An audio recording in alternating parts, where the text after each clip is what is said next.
thank you everybody for being here. Today I'm just going to go through the same presentation that I gave on the community rounds online, but I'm hoping today to just share with you what my plan is and get any feedback that you might have on to help me kind of narrow the scope or decide exactly how and where the work should be done. So the title of my research project so far is really long, and I think will need to be shortened. It's strengthening relationships with culturally important plants through Indigenous knowledge, language, and stewardship in Samahquam territory. This is part of the project that I'm doing for the completion of my master's degree in science at the UBC Faculty of Forestry. So you all know who I am, but I'll still go through this. Schwabkel, who are you?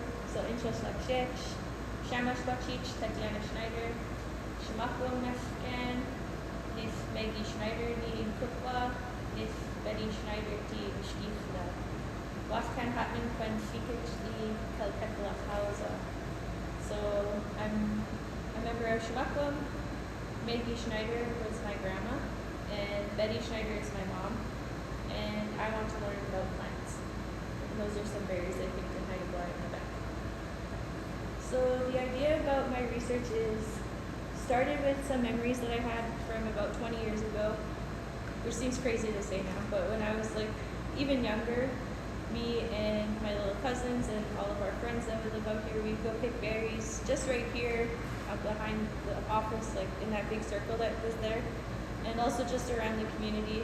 And we'd find lots of berries. We'd pick buckets and we would give them to elders. We would share with each other. Auntie Tilda would put some in the freezer for later.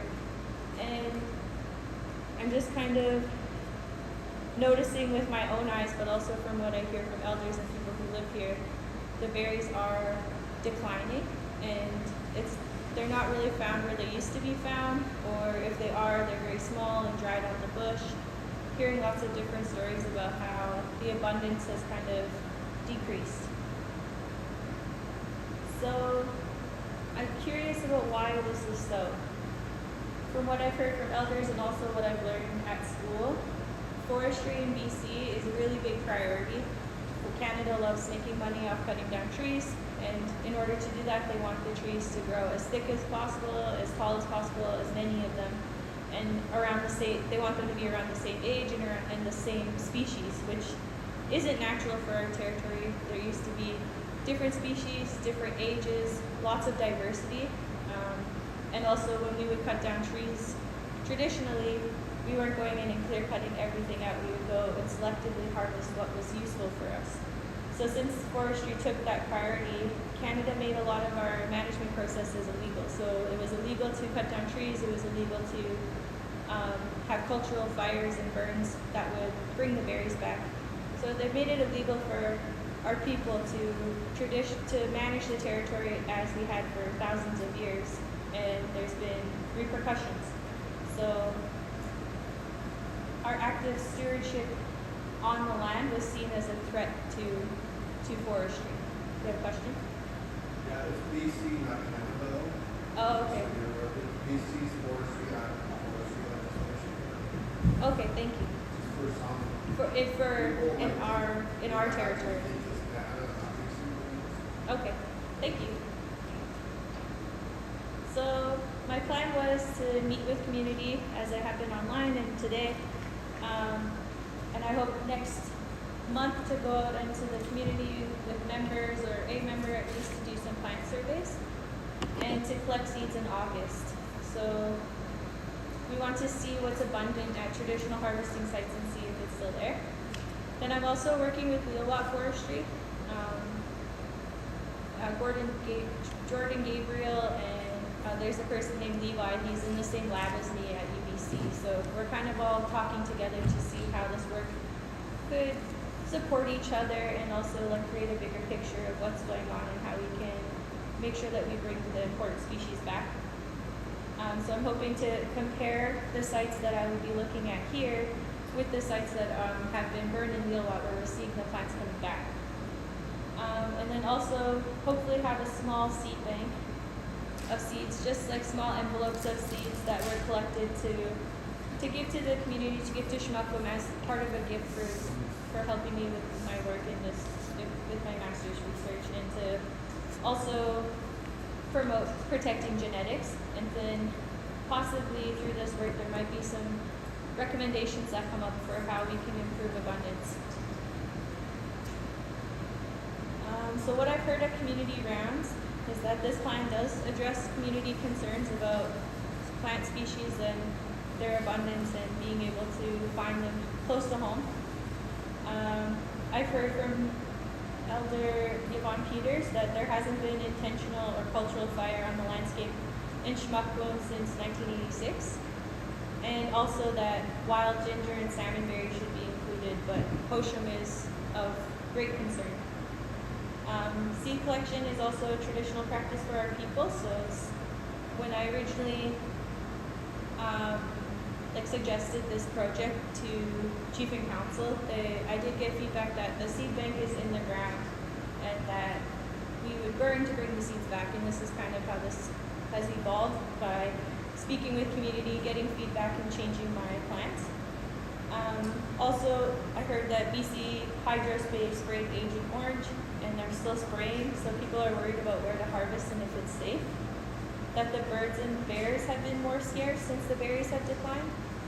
And then we need to be careful about how we do cultural burns, so that we bring back what we want to see and not just a bunch of weeds. I think there's page missing. Oh, yeah, this one. So, page got stick somehow. So, I'm hoping that I can use my time in this master's program to focus on these 5 plants. Tatyana, black-cap raspberry, shka'al, red huckleberries, bahag, black huckleberries, shkolak, strawberries, and koshum.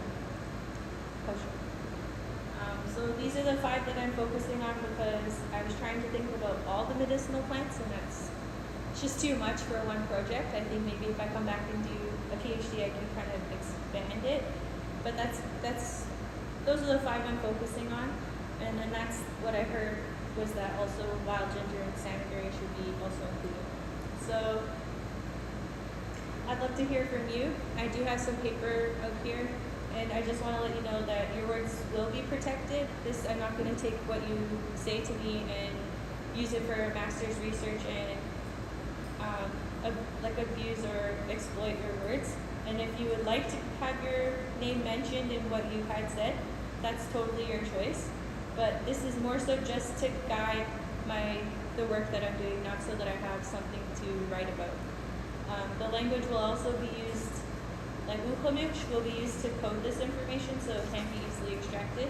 My hope is that I'll use traditional place names, lots of Uqamuch, so that when people are reading my thesis, it's not going to be so easy for them to know exactly what we're talking about, or to use this as a way to, I'm going to go pick berries in Samahquam territory. I want to know if you have opinions on where I should focus my research, and if you know of any harvesting sites that used to be very prolific but have declined in the past few years, because I can go there and do plant surveys and see how things are going, and hopefully that can help with my hypothesis. And if you are interested, you can mark the maps that I gave you with areas that are important to you or where you'd like me to go and look. And if there's any results you'd like to see to come out of this, because I hope that the work that I'm doing will be based on what the community actually wants to see, and hopefully follow the values of the people who actually live here and spend time on the land here. So Kuch Shamuspalav, I appreciate your time, wisdom, and care.